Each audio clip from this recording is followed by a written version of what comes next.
Hello and welcome to a very special Drag Race UK versus the World live stream today. My name is Ryan Wilks and today I'm joined by not only the Queen of the Makeup Brush, but by the Queen of the World. It's Blu Hydrangea. Hey Blu, how are you? Hello, Ryan. How are you? I'm fabulous. I'm just, being a crowned queen. I'm just having the best day of my life, really.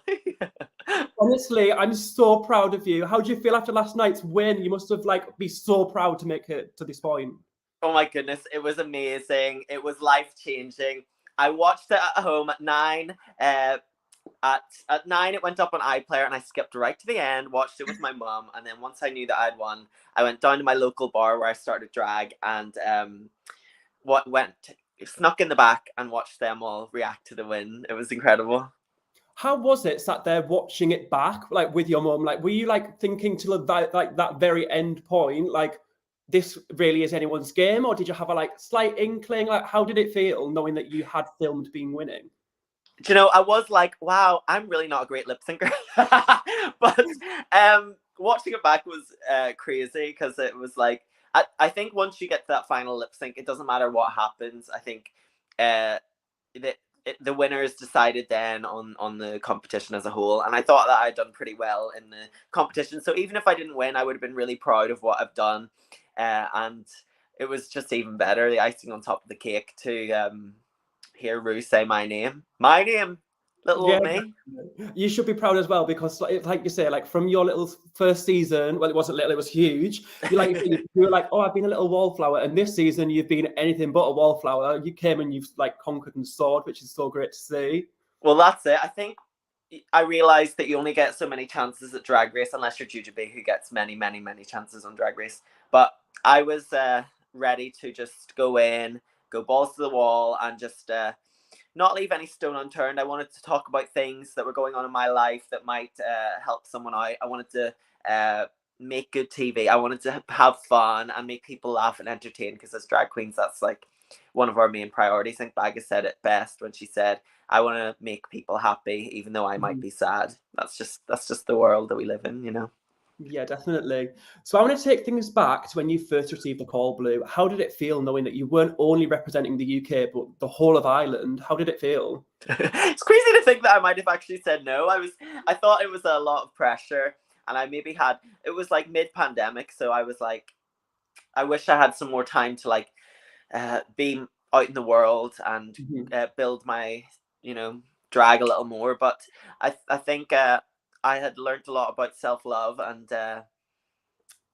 how important that is, and how many doors that can open if you just know within yourself that you love yourself, and you have that confidence. It allows you to do things that you maybe would have never expected. So although I was nervous, I thought, I can't let this opportunity pass by, and I took it, and I can't believe that I'm here, the winner. I looked on that stage on that first day and thought, God, these are icons. These are drag legends. And little old me, a boy from Northern Ireland with a shady tongue, just went and won it. So there you go. I'm so happy for you, honestly. Thanks so much. Got a comment from Lorraine, who said that you were amazing and she enjoyed your wonderful attitude. Thank you, Lorraine. I love your second name, Bullock. You're being set up for a drag read there, aren't you, Lorraine? But thank you so much for the love. I had to go into it with a positive attitude, because it's the kind of thing that it's tiring, it's long days, and there's a lot that could go wrong. So positive affirmations were one of the only ways to get through it, really. Definitely. So when you first received that call, Blu, who were you actually expecting to see there from your original season? Because it was an iconic cast on season 1. You had the likes of Davina, who didn't make it, and Something Wrong. Who were you expecting to see there? I absolutely thought that Davina was going to be there, definitely. I actually thought that Janie Jacquet's outline was Davina, and that she had just pulled a stunt and hadn't told us, because I think the UK girls, we were a bit of blabbermouths. We kind of all knew that we were going to be there, you know. I also thought Vinegar Strokes would have been amazing, not only because it would have been great to have more people of colour on the cast, but I think Vinegar has been doing the do. She's on the West End currently in Death Drop, and I went to see her, and she's just so fabulously talented, and she's good crack, and we are a nightmare in meet and greets, because we both pick out the same boys to have crushes on. We're like, oh, there's a twink coming, which of us is gonna like more? That's honestly no surprise from you. I know exactly what you like, and I'm not going to say anymore.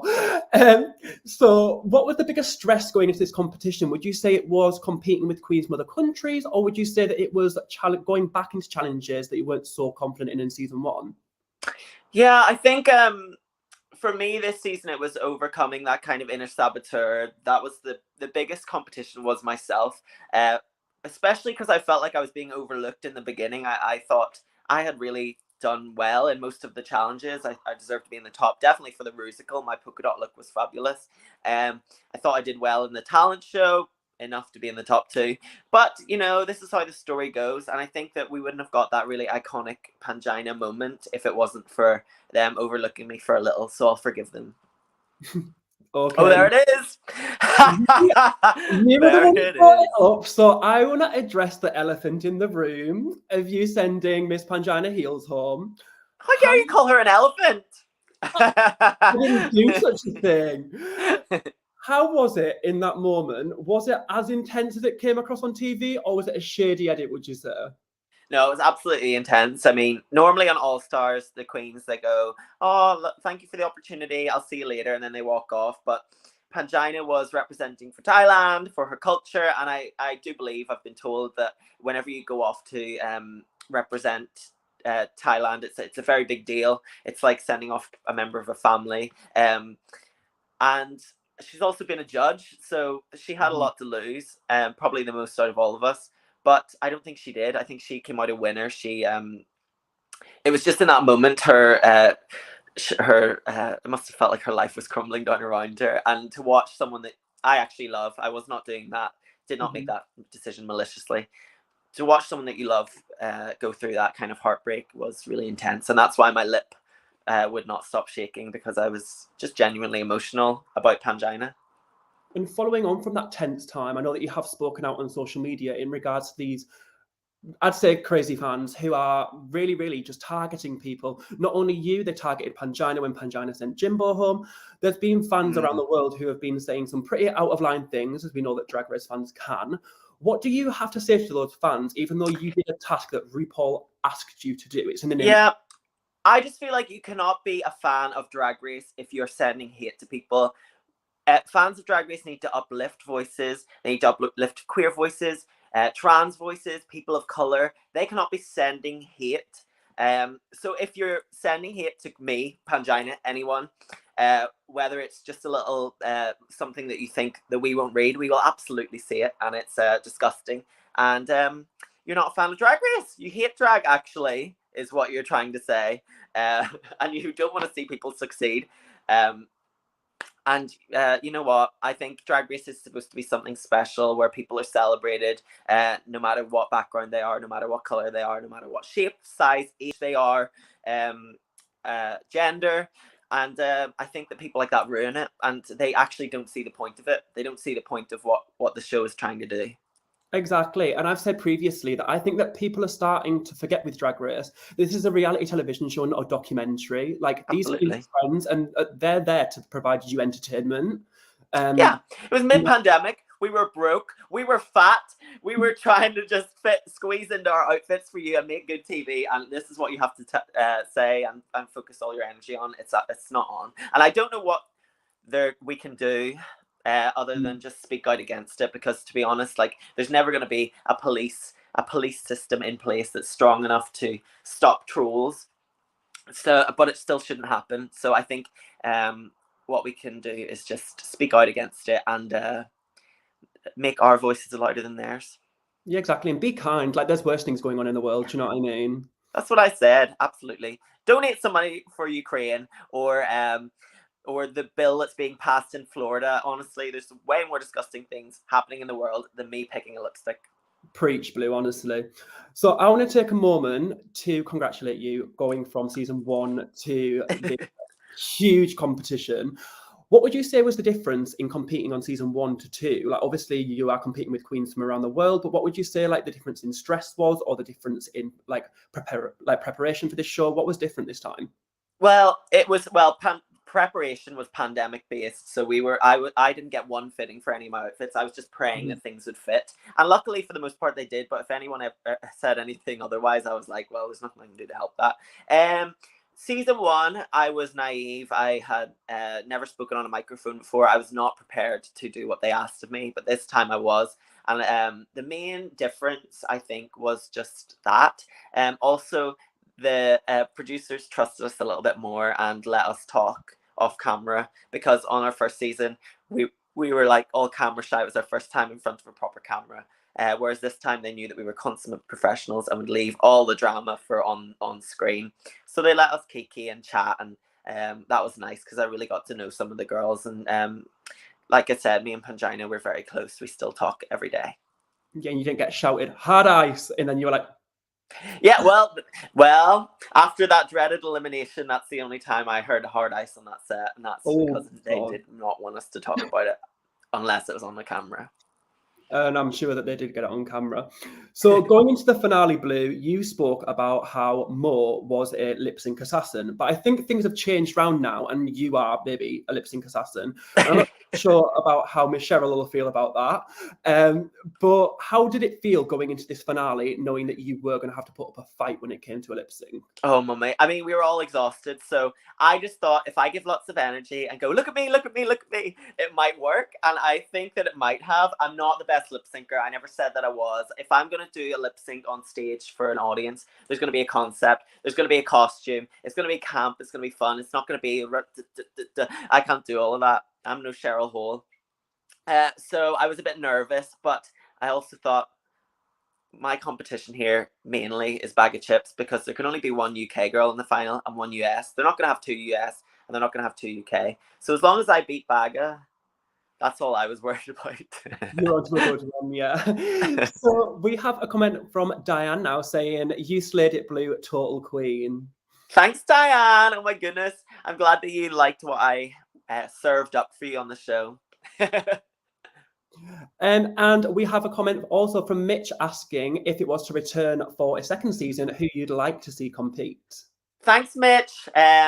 Oh, yeah, it will absolutely come back. And I hope Tia Coffee is on there. I hope Anita Wiglet is on there. Keda Minaj from Holland. I'd love to see Bandit from Thailand. There's so many queens, incredible queens. And I hope that there's at least 2 from each country. I'd love to see that. 2 from each country. So there's no, like, none of this one person representing. And I'd love to just see more diversity as well. Well, now that you've got the crown, Blu, we should just pass the casting over to you, as it seems, as you've already got a full cast there. I've been thinking about that one, I must admit. I'd be great. Drag Race Ireland, Blu Hydrangea edition. I love it. RuPaul's Drag Race Ireland. Well, speaking of you having your own show, that brings me on to Stitch Please, your new series that's coming to BBC iPlayer sometime soon. Can you tease anything about that, Blu? Oh my goodness, it's a fabulous show. It's a sewing competition, kind of on the same vein as Glow Up. It's 2 incredible sewing avid sewers each week, and I give them £100 budget, 12 hours to create something fabulous based on a theme that I've given them. And it's people who have been through traumatic things or illnesses, and they've used their art to get through it. And I think it's really inspiring. I think people will love it. If you love Drag Race, if you love Glow Up, it's very, very that kind of vibe.